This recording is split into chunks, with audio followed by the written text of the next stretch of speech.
نبی کریم علیہ السلام نے فرمایا جو صبح نماز کے لیے گیا وہ رب رحمان کے جھنڈے کے ساتھ گیا ہے، اور جو بندہ صبح اٹھا اور کاروبار پہ یا کسی اور جگہ چلے گیا وہ شیطان کے جھنڈے کے ساتھ گیا ہے۔ جب اس کا مزاج ہی نہیں، سویرے اس نے اہمیت ہی نہیں سمجھی۔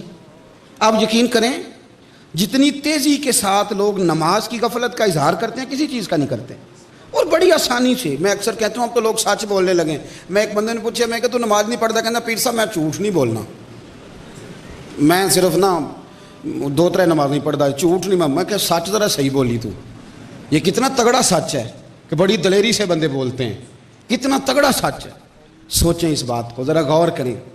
آپ مسلسل 2 دن گھر نہ آئیں بغیر بتائے تو میں دیکھتا ہوں آپ کے گھر میں فساد ہوتا ہے کہ نہیں ہوتا، بیوی میکے جاتی ہے کہ نہیں، کہ تو خیال ہی نہیں کرتا حقوق کا، پتہ کوئی نہیں۔ خدا کے بندو، اگر ایک عورت کے کہنے پر شام کو تم وقت پہ نہ ہو، گھر نہ پہنچو تو تباہی اتر جاتی ہے، اور اللہ کے رسول نے تمہیں کہا ہے کہ مسجد نہ آئے تو رب ناراض ہو جائے گا۔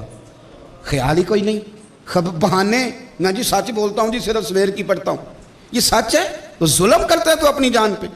خواجہ سلیمان تونسوی رحمۃ اللہ، ایک نوجوان آیا بڑی دور سے پتہ کرنے۔ لوگ آتے ہیں نا اپنا اپنا زاویہ بنا کے آتے ہیں، جس درویش کو بھی ملنے جاتے ہیں زاویہ اپنا ہوتا ہے۔ ہمارا پیر جو ہوتا ہے وہ ہماری مرضی کے مطابق ہونا چاہیے۔ تو وہ کسی شاعر نے کہا تھا کہ وہ ایک شخص جو مجھے تانا جان دیتا ہے، مرنے لگتا ہوں تو مرنے بھی کہاں دیتا ہے، تیری ہی شرطوں پہ کرنا ہے اگر تجھ کو قبول تو یہ سہولت تو مجھے سارا جہاں دیتا ہے۔ یہ تو پھر سارا زمانہ سہولت دیتا ہے کہ میری مرضی پہ چلو تو میرے بن جاؤ۔ مزہ تو تب ہے کہ آپ سامنے والے کی مرضی پہ چلیں۔ سنیں اور یاد رکھیں، خواجہ سلیمان تونسوی کے پاس وہ بڑی دور سے آیا تو اپنا زاویہ بنا کے آیا۔ خواجہ صاحب سے ملاقات ہوئی تو کہنے لگا کوئی پیر شیر تو اتنا تگڑا نہیں، پر چلو آیا ہوں تو کچھ لے لوں۔ کہنے لگا حضور کوئی نصیحت ہی کر دیں۔ تو خواجہ صاحب فرمانے لگے کہ رب کو نا، اللہ کو، اللہ کی معرفت کو اگر اپنے سے بلند نہ سمجھنا تو اپنے برابر ضرور سمجھ لینا۔ وہ کہنے لگا یہ تو پیر کفر بول رہا ہے کہ اللہ کو اپنے سے بلند نہ سمجھو، اللہ کی معرفت کو تو اپنے برابر ضرور سمجھ لینا۔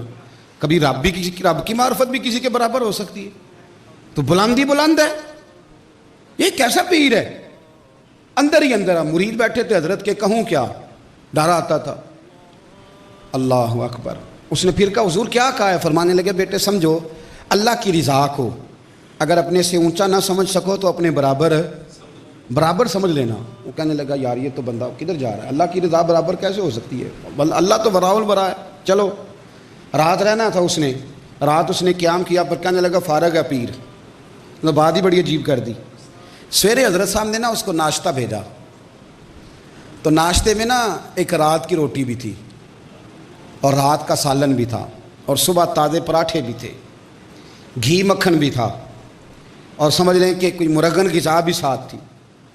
تو جب اس کے سامنے دونوں کھانے آ گئے نا، اس نے ناشتہ شروع کرنے لگا تھا کہ دروازے پہ فقیر مانگنے والا آیا۔ دروازے پہ کہنے لگا اللہ کے نام پہ کچھ دو، اللہ کے نام پہ کچھ دو۔ اس نے وہ رات کی روٹی اور رات کا سالن اٹھا کے تو فقیر کو دے دیا، پراٹھے شراٹھے گھی مکھن شاید وہ سارا کھا گیا، اور رات کا سالن دے دیا اللہ کے رستے میں۔ اب کھانا شانا کھا کے تو کہنے لگا جانا تو ہے تو ایک دفعہ حضرت سے نہ ملتا جاؤں۔ آیا سلام لی، فرمانے لگے پتر رات تو تجھے میری بات کفر لگ رہی تھی، اور سویرے تو نے کیا کیا؟ کہنے لگا حضور کیا ہوا؟ فرمانے لگے جب اللہ کی رضا کی باری آئی تو باسی روٹی، رب کی رضا کی باری آئی تو روٹی باسی سالن باسی، اور جب تیری اپنی مرضی کی باری آئی تو پراٹھے گھی شہد اور مکھن۔ فرمایا اگر تو سمجھتا رب کی رضا اپنے سے افضل تو پھر تو باسی روٹی خود کھاتا اور گھی مکھن اور پراٹھا اللہ کی رضا کے لیے دیتا، اور اگر تو اپنے برابر ہی سمجھ لیتا نا، برابر ہی، تو پھر تو ایک پراٹھا کھا لیتا ایک اللہ کے رستے میں دے دیتا۔ تو پھر گوشت اللہ کے رستے میں آدھا دیتا آدھا کھا لیتا، پر تو نے اللہ کی رضا کو نہ اوپر سمجھا نہ برابر سمجھا۔ یہ اہل عرفان کی باتیں، یہ اہل معرفت کی باتیں۔ فرمانے لگے نہ تو نے اپنے سے اونچا جانا نہ تو نے برابر جانا، تو نے یہ اشر کیا کہ جو کسی کام کی چیز نہیں تھی اللہ کے رستے میں دے دی، یہ تیرا سٹیٹس ہے۔ پیروں میں پڑ گیا، کہنے لگا حضور مرید کر لیں۔ فرمایا جو کفر بولے اس کا تو مرید نہیں نہ ہونا چاہیے۔ بولے آتے نو لوگ کی کافر کافر آکھن تو آہو آہو آہ، کہا جس کو کافر کہا جائے اس کے مرید تو نہیں نہ ہوا جاتا، جا اپنا کام کر جا کے، اب کہیں اور جا کے مرید ہو۔ صاحب یاد رکھیں اہل معرفت جو تھے وہ باتیں سمجھاتے تھے، وہ کہتے تھے اللہ کی رضا کے لیے جو کام کرنا ہے اس میں خالص پھر رضا اللہ کی. سید احمد کبیر رفاعی اعلیٰ حضرت نے ان کی تعریفیں لکھی ہیں فتاوی رضویہ میں. یہ وہ سید زادے ہیں، نبی پاک کی وہ اولاد ہیں کہ حضور کے روضہ انور پہ گئے، نبی کریم کے روضہ انور پہ، تو جا کے کہنے لگے یا رسول اللہ صلی اللہ علیہ وسلم میں دیواریں دیکھنے نہیں آیا، میں تو زیارت کرنے آیا ہوں. وہاں جا کے بات کر دی بس. وہ اعلیٰ حضرت فرماتے ہیں نا مانگیں گے مانگے جائیں گے، منہ مانگی پائیں گے. سرکار میں نہ لا ہے نہ حاجت اگر کی ہے. کہنے لگے حضور دیواریں تو میں نے تصویروں میں بھی دیکھی تھی، میں تو زیارت کرنے آیا ہوں. یہ لفظ کہے تو میرے محبوب نے قبر انور سے دست مبارک باہر نکال دیا. تو زندہ ہے واللہ، تو زندہ ہے واللہ، میری چشم عالم سے چھپ جانے والے. اور 10,000 لوگوں نے زیارت کی رسول پاک کے دست مبارک. مجمع نے دیکھا، مجمع نے. سید احمد کبیر رفاعی سے لوگوں نے کہا حضور اتنی معرفت کہ محبوب کے روضے پہ جاؤ تو حضور دست مبارک باہر نکال کے ہاتھ میں لائیں. آپ فرمانے لگے ساری زندگی کسی کو حقیر نہیں سمجھا.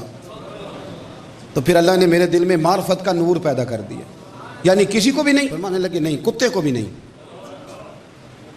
اس نے کہا حضور کسی کو بھی نہیں. فرمایا کتے کو بھی نہیں. کسی کو کبھی حقیر یا اہل معرفت کی باتیں اہل عرفان کی حقیر نہیں سمجھا. تو اللہ نے پھر میرے دل میں معرفت کا نور پیدا کیا اور مجھے رب و رسول کے جلوے نصیب ہوئے. کسی کو حقیر. لوگوں نے کہا حضور یہ کیا بات ہوئی؟ فرمانے لگے میں نے ایک دن گزر رہا تھا تو پانی تھا کھیت میں، ادھر بھی پانی تھا ادھر بھی پانی تھا، تو منڈیر سے گزر. پانی بالکل کھڑا ہوتا ہے کھیتوں میں، شدید کھڑا ہوتا ہے. تو جب ہمارے طرح کے جو بچے ہوتے ہیں وہ تو کدو والے دنوں میں روٹی لے کے بھی نہیں جاتے ابا جی کی، کیونکہ پانی جب جل جاتا ہے بڑا مسئلہ کرتا ہے. کئی دفعہ پھر جائیں تو ابے کام بھی لگا لیتے ہیں نا، بچت بھی کرتے ہوتے ہیں بچے ان دنوں میں اللہ ماشاء اللہ. کدو کہتے ہیں ہوا تھا، ادھر بھی پانی تھا ادھر بھی کھیت میں پانی تھا، تو میں منڈیر سے واٹ سے گزر رہا تھا. شیخ فرماتے ہیں عصر کی نماز کا وقت تھا تو سامنے سے کتا آ گیا. ادھر سے میں جا رہا ہوں ادھر سے کتا آ گیا. اب فرماتے ہیں میں بھی کھڑا ہو گیا کتا بھی کھڑا ہو گیا. میرا خیال تھا یہ ہٹے تو میں گزروں، میں نے نماز بھی پڑھ دیا تو کتا بھی کھڑا ہے کہ یہ ہٹے تو میں گزروں. جگہ تھوڑی ہے، ادھر بھی پانی ادھر بھی پانی. کہتے ہیں جب دیر ہو گئی تو عصر کی نماز کا ٹائم تنگ ہو رہا تھا، میں نے اللہ کی بارگاہ میں دعا کی. میں نے کہا یا اللہ اسے زبان ہی دے دے تو باتیں ہی کر لوں اس سے، یہ سمجھ ہی نہیں رہا بے زبان ہے. میں نے دعا کی تو وہ بول پڑا. کہنے لگا بابا ہٹ جا گزرنے دے، جنہ تنا بھی عشق نہ رچیا کتے ہونا تھی چنگے، مالک دے کر راکھی کر دے صابر بھوکے ننگے. ہٹ جا گزرنے دے. تو کہتے میں نے اسے کہا کہ تو مجھے گزرنے دینا یار، تو کتا ہے، تیرے اوپر نماز فرض نہیں. تو اگر کھیت میں اتر بھی جائے گا تو کوئی حرج نہیں، میں مسلمان ہوں انسان ہوں، میرے اوپر نماز فرض ہے. میں اگر کھیت میں اتروں گا کپڑے میرے آلودہ ہو جائیں گے، کیچڑ لگ جائے گا، نماز پڑھنی ہے. تو کہتے ہیں کتا بول پڑا. کہنے لگا بابا کپڑوں کو کیچڑ لگ گئی نا کپڑوں کو تو وہ تو پانی سے صاف ہو جائے گی، لیکن اگر مجھے حقیر سمجھ کے آپ کا دل میلا ہو گیا تو 7 سمندروں سے بھی صاف نہیں ہوگا. اگر مجھے نیچ سمجھ کے کمی سمجھ لیا نا آپ نے تو دل میلا ہو جائے گا، پھر 7 سمندروں کے پانی سے بھی صاف. یہ اہل عرفان کی باتیں. جب اس نے یہ کہا تو میں چھلانگ لگا کے اتر گیا، پہلی میں کھیت میں اتر گیا، کپڑے میرے آلودہ ہو گئے. کتا گزرا، دوڑ کے میں گیا نل کے نیچے جا کے کپڑے دھوئے، غسل کیا. فرماتے ہیں اس دن جو نماز پڑھی تو اتنا مزہ کبھی نہیں آیا جس دن اس نماز میں مزہ آیا.